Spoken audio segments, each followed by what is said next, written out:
Hi, everyone, and welcome to the preview show delivered by FedEx. Marty Snider from NBC Sports, Chris Rice from Colleague Racing, also right here at NASCAR.com, where he is our crew chief. And big win at Michigan for Kyle Larson. And do you think significant because he won it on a restart? Well, it was 2 weeks ago. We were talking about how restarts are starting to get in his head. He was losing races on restarts.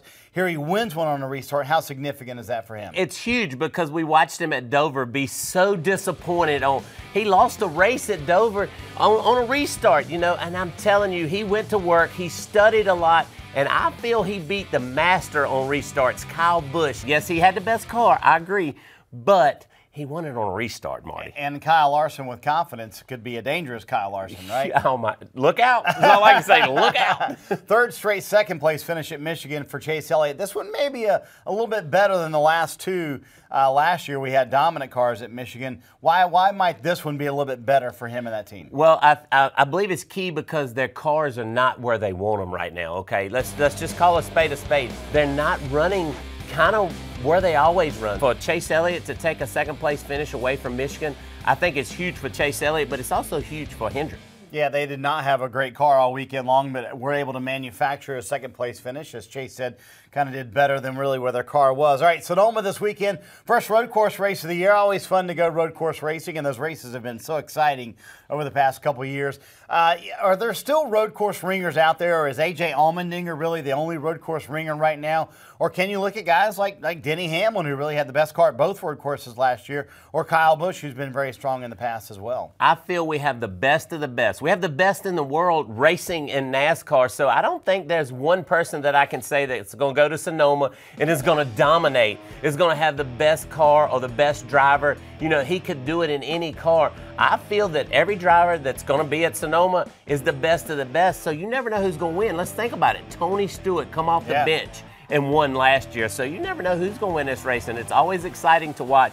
Coming to the checkered, which corner, who's going to get spun out, who's going to be put in the tires. So I'm telling you, who will win this weekend? Is it still a wild card for the playoffs, you think? Like when you look at it, you go, is this a race anybody could win? Well, I think any race right now is a wild card. Let's look at all the different winners. Good point. Good point. All right, let's talk about Sonoma setup-wise. It's very different from Watkins Glen. A lot of elevation changes. You have that at Watkins Glen as well.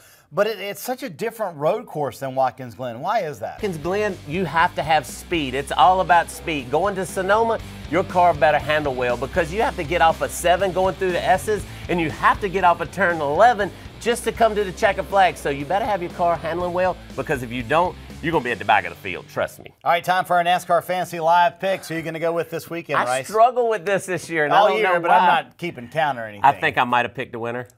No, I don't even know if I picked a winner. I don't think you have yet. I'm telling you, I'm going with somebody that's going to be a little different for everybody. I like Jamie McMurray this weekend. They're on top of their game.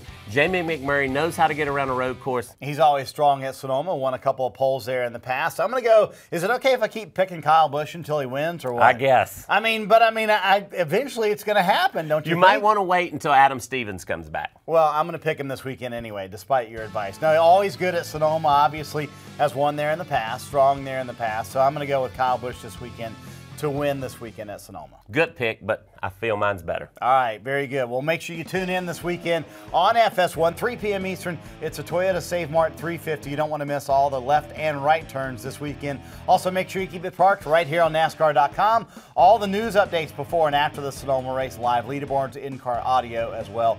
You don't want to miss. Always a fun weekend, always a little controversial at the end as well, so you don't want to miss the Sonoma race weekend. We'll be back here next week for the preview show. We'll see you then.